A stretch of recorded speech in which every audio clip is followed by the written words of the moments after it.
When my divorce happened, my own family didn't just take my ex-wife's side, they practically swapped me out for her. They invited her to Thanksgiving like she was still one of them and told me I could come too, as long as I kept quiet and didn't cause one of my so-called pathetic scenes. I told them not to worry, I'd rather break bread with total strangers than sit at a table full of backstabbers. 5 days later, I made one move that set everything on fire. My cousin ended up calling me in tears. "Everything's falling apart. Please, can you help us fix it?" she begged. So yeah, I'm just dropping all this here because, truthfully, I'm still pretty angry. I kinda wanna know if I'm the only one who thinks this is absolutely insane. If you're not into messy family drama, feel free to scroll past. But if you've ever felt like your own people put you on mute, you'll probably get where I'm coming from. And no, I'm not using a throwaway account, don't really care who sees this at this point. I'm done pretending everything's fine just to keep the peace. A little backstory, I got divorced about 1.5 years ago. It sucked, sure, but it wasn't some earth-shattering shock. Me, my Miles, and my ex, Sophie, we were together for close to 6 years. Now I'm not gonna sit here and dump it all on her. I've got my flaws. I can be blunt as hell, I don't really do the whole let's talk about our feelings for 3 hours thing, and yeah, sometimes I lean too hard into sarcasm. That's me. Sophie, on the other hand, was always obsessed with being liked. She'd bend over backwards trying to be the good one in every situation, even if it meant totally losing herself. Turns out, when you put someone who avoids conflict with someone who calls it out, that's not exactly a recipe for marital bliss. Anyway, here's where things really go off the rails. Normally, after a breakup, your family might be a little awkward, but at the end of the day, they still remember who they're actually related to, right? Not mine. My mom, her name's Margaret, and my cousin Logan especially, they just absorbed Sophie like she was blood. Aunt Helen did the same. And we don't even have kids, so it's not like they were playing nice for the sake of little ones. Nope, they straight up acted like Sophie was still family and I was, what, the Uber driver? The first weird thing that hit me was the family group chat.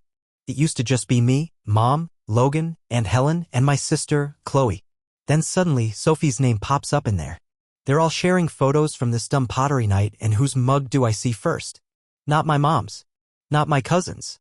Sophie's. No one even thought to ask if I wanted to come. Then there's talk of a pumpkin patch day. My cousin posts a selfie with Sophie, tags her, and all the comments are like, "Auntie Sophie, you're the best." My phone lights up from all their messages, but not a single one is directed at me. I'm just a spectator now, apparently. I tried brushing it off at first. Thought maybe they were just being polite or unsure how to handle the split. But not gonna lie, I started muting the chat because every new photo, every new inside joke they shared with her just felt like another punch in the gut. About 2 weeks before Thanksgiving, my mom calls. She's using that voice, the serious one, the bad news incoming tone. So I ask what's up, thinking something terrible happened. Instead, she launches into this whole speech about how the holidays have been tense and she just wants to avoid drama this year. Then she says you can come, but only if you keep your mouth shut and don't pull one of your pathetic scenes. Excuse me? I hadn't even seen these people since July, what scenes? So I ask her straight up why she's acting like I'm the issue here. She goes, well, you know how you get. You always argue. Sophie just wants peace. I laugh and ask, so Sophie's invited then? And she says, of course. She's family. She's been such a support for all of us. Support how? I ask. That's when my mom gets defensive. Starts rambling about how Sophie's been helping her with chores, listening when she needed to vent about me not calling enough, that kind of thing. She literally says Sophie actually listens. Unlike you. At that point, I'd had enough. I told her I'd rather eat Thanksgiving dinner at a truck stop with strangers than sit with a table full of traitors. She hung up on me. Not a surprise. That's been her go-to since I was a kid, hang up the second things get uncomfortable. I texted Logan right after just to see if he was actually okay with all this. His reply? Don't make this about you. Sophie's been through a lot. Through what exactly? Did I die and no one told me? I needed someone who'd give it to me straight, so I called my sister, Chloe. She's the only one who doesn't act like I'm completely invisible, but even she keeps her distance from the drama. She told me Sophie's just easy to be around. She bakes, she helps out, she makes everyone feel comfortable. You know how Mom is, she likes people who agree with her. You never did that. Sophie does. I asked her if she thought I should just give up, let them have their little fantasy, and she goes, I don't know, maybe just don't go. Let them have their peace. Thanks for the support, sis. So I spent the next few days just existing. Watching the group chat blow up with Sophie content. She's making pies. She's helping Aunt Helen with the garden. She's teaching my mom how to use her new phone. And honestly, I'm not even mad at Sophie.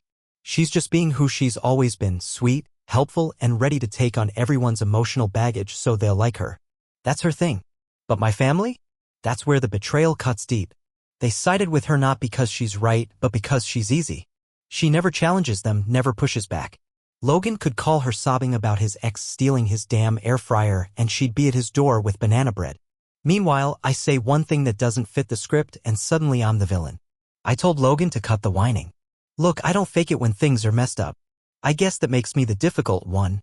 Fine. At least I'm not pretending everything's peachy when it's clearly not. So Thanksgiving rolls around and I'm just sitting alone in my apartment, scrolling through my phone, trying not to think too hard. Then I get this snap from Aunt Helen. The whole table's set, nice plates, candles, the whole show. And right there in the middle? Sophie, holding my mom's hand. Everyone grinning like a damn Hallmark movie.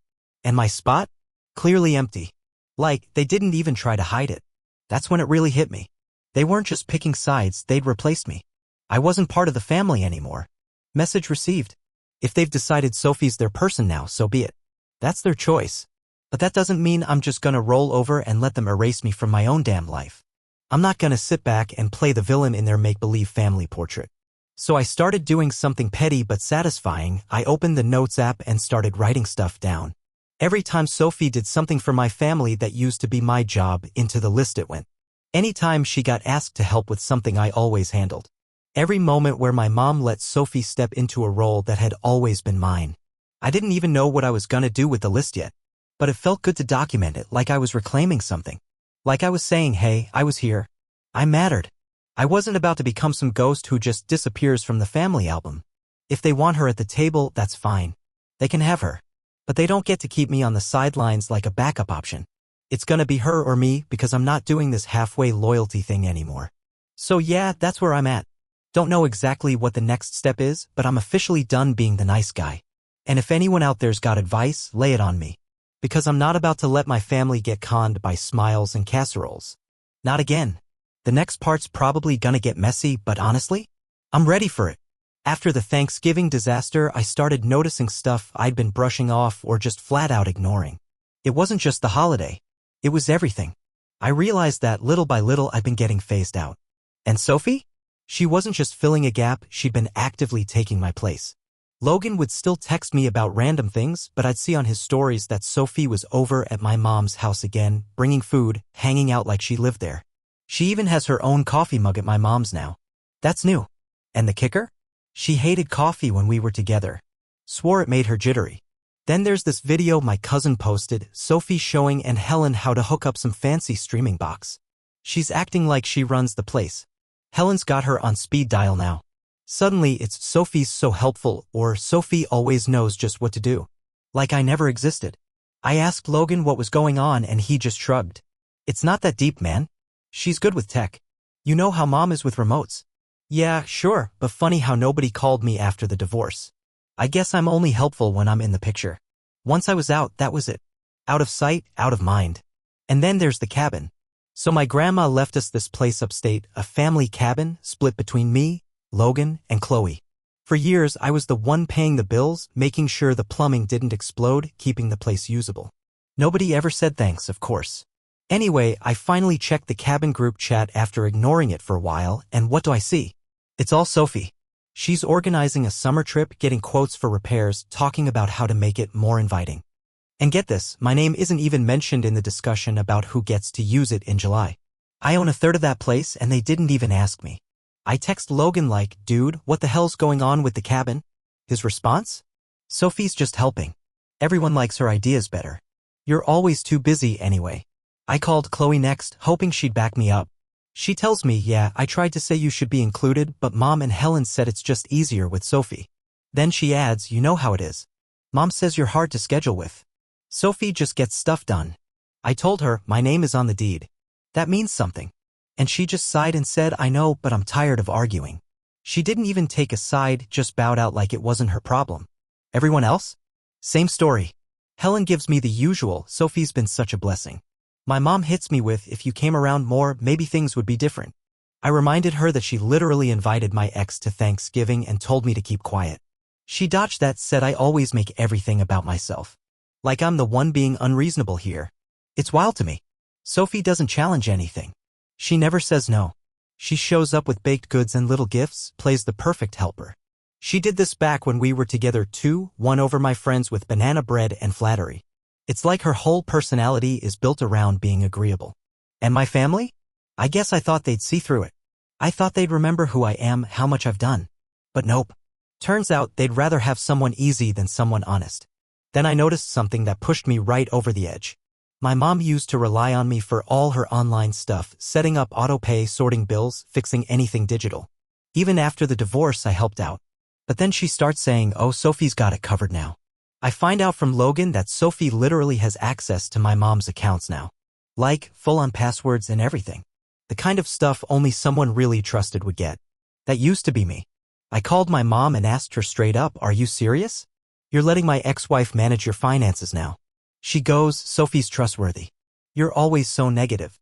She helps me feel like I'm in control. I told her flat out that's a terrible idea. And instead of hearing me out, she snaps back with, then come over and help if you can be nice for once. I told her I'm not playing that game anymore. So now? I'm keeping receipts. All of them.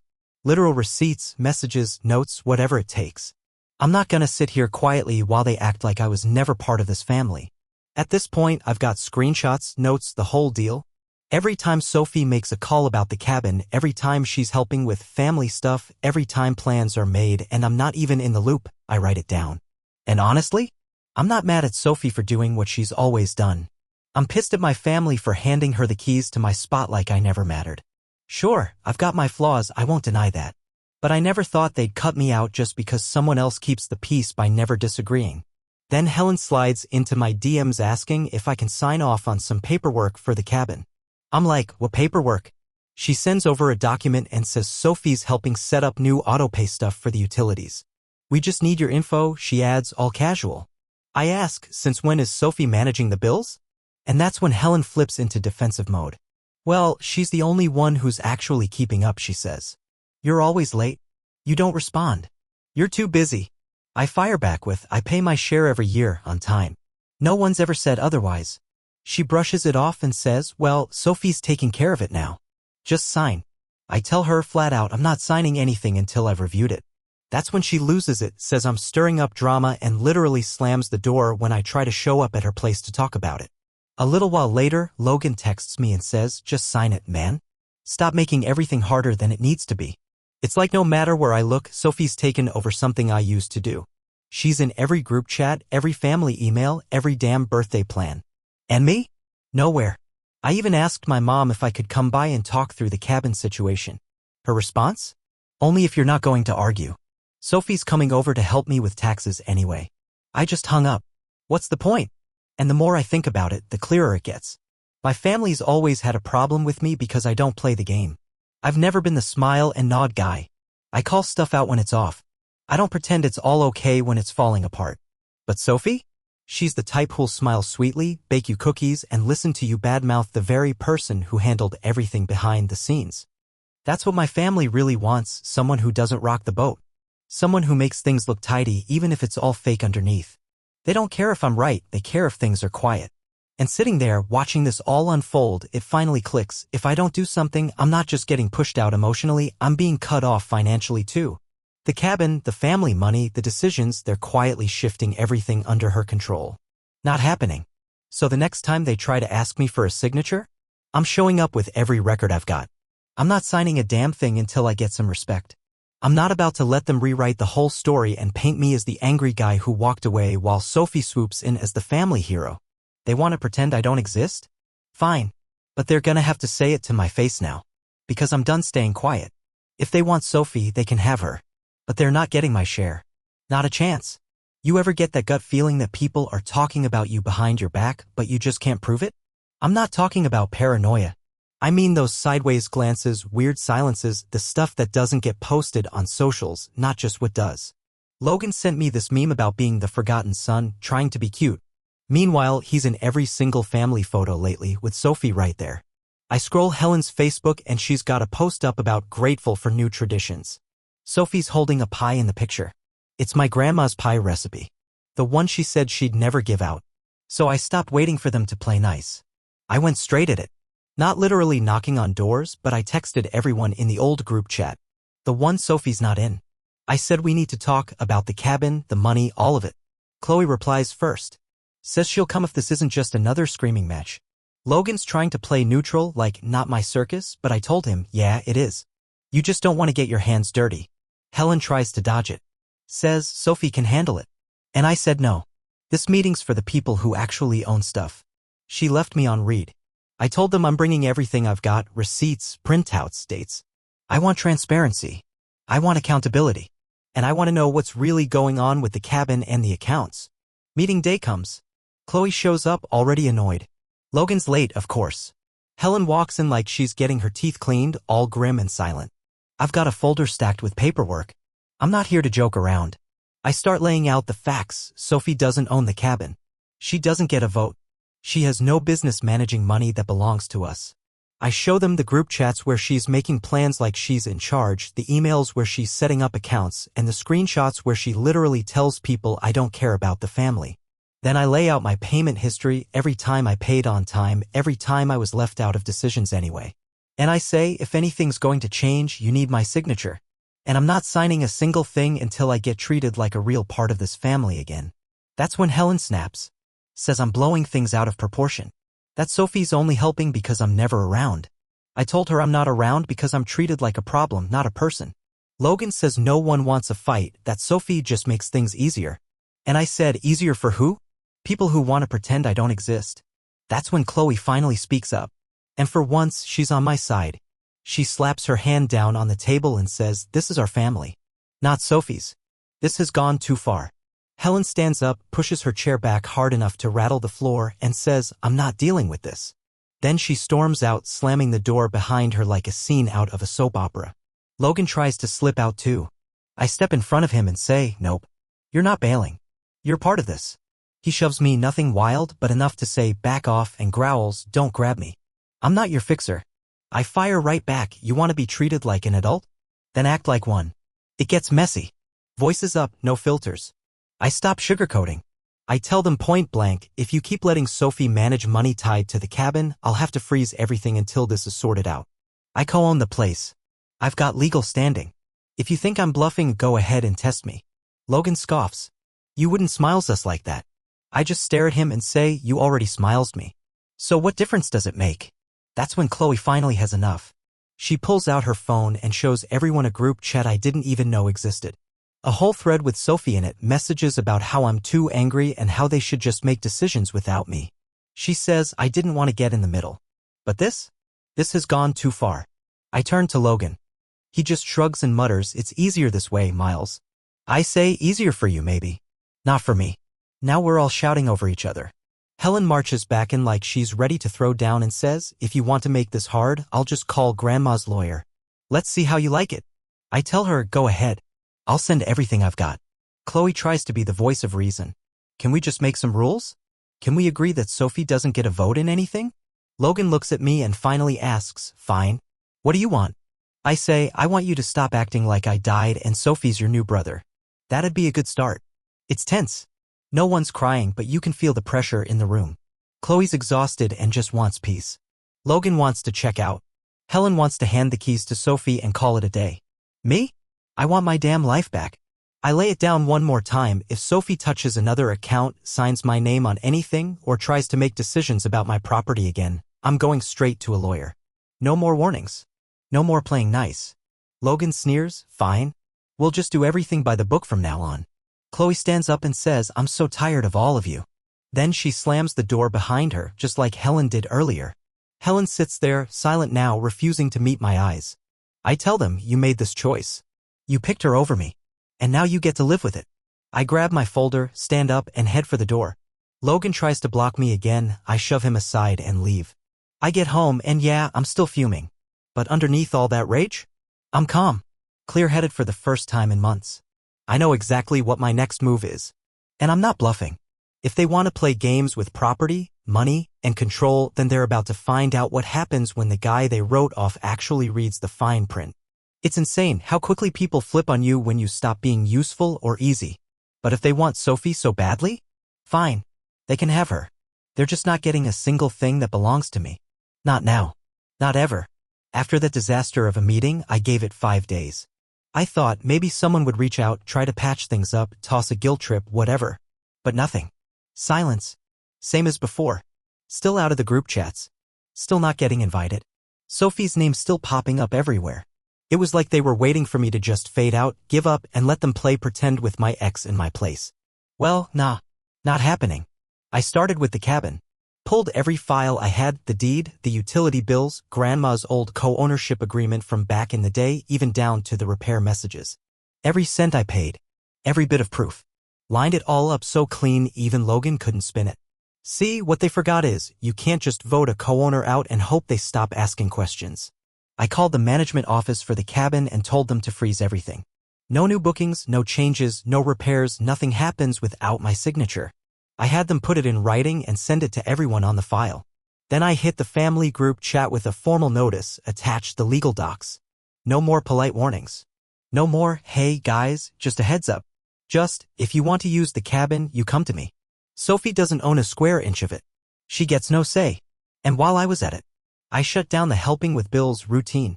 I contacted the bank, had them flag every account where Sophie had access. I pulled my name off anything she touched. Sat down with the bank manager, laid it all out. They said they needed the request in writing. I handed it in before I left. Later that night, my mom texted me, frustrated that her online banking setup wasn't working anymore because Sophie had arranged it and now it was blocked. I replied, try talking to your son for once. Not your ex-daughter-in-law. She hung up on me. I messaged Chloe, told her what I'd done and why. I said, if you want your share of the cabin, talk to me. Not Helen. Not Sophie. She wrote back, honestly, I get it. I'm tired of this too. Logan called next. Tried to argue, said I was punishing the whole family for not picking sides. I told him, you already picked. I'm just making sure you can't pretend I'm not here when it comes to what's mine. Helen called, furious. Screamed about how I was betraying family. Brought up grandma's wishes like they were some get-out-of-jail card. I told her, I'm not being vengeful, I'm just enforcing the law. She slammed the phone down. That night, she posted something cryptic about how some people never grow up. I couldn't help but laugh. Then, out of nowhere, Sophie called me. First time in months. I let it ring. She texted me, can we talk? This is hurting people. I didn't respond. Another message, I'm just trying to help. Why are you making it so hard? Blocked. The fallout came fast. Within 2 days, Logan was sending messages again. At first, he was pissed. Then, desperate. Logan called me in a panic. The cabin trips off. Mom's losing it. Helen's pointing fingers. Sophie's a wreck. No one knows what the hell to do. Then he hit me with, can you please just fix this? Everything's falling apart. And I told him, man, I already warned you. You all made your bed, now lie in it. I'm not here to clean up a mess I didn't make. I'm just making sure I don't get erased from my own damn life. Later that day, Chloe called. You really froze the accounts? She asked. Yep, I did. She was quiet for a second, then said, honestly, I'm glad. It's been chaos for a while. No one wanted to push back on Mom or Helen, so they just let Sophie run everything. I told her, if you're ready to stop letting random people make family decisions, come talk to me directly. We'll figure out a way to handle this like adults. She said she would, and for the first time in a long time, it actually felt like progress. That weekend, I laced up my shoes and went for a long run. I passed my mom's house. Her car was parked out front. No sign of Sophie. Helen's car wasn't there either. I didn't stop, didn't wave. I just kept running. Some things you don't fix. You let people sit in the wreckage they created. That's how they learn. I know some people might say I'm being harsh. But real talk, if you keep letting people treat you like an afterthought, they'll keep doing it, and eventually they'll stop seeing you altogether. My family wanted smooth sailing, no friction. Well, now they get silence. No more free labor. No more pretending I don't notice what's going on. Sophie wanted to be the stand-in? Cool. Let her handle the fallout. I didn't raise my voice. I didn't threaten anyone. I just pulled the receipts, knew my rights, and acted like someone who's finally done being a doormat. They tried to write me out of the story. Fine. But they don't get to keep my lines or my legacy. So yeah, maybe I burned that bridge. But let's be honest, It was already halfway gone. I just made sure if anyone wants to cross it again, they'll have to go through me first. What the next holiday looks like, I honestly couldn't care less. I've got peace. I've got control. I'm not dragging traitors into my life just to keep some fake family image alive. If you're going through something similar, don't wait for permission. Set your boundary. Draw the line in ink, not pencil. People who really care will step up. The rest? Let them drift. That's it for me.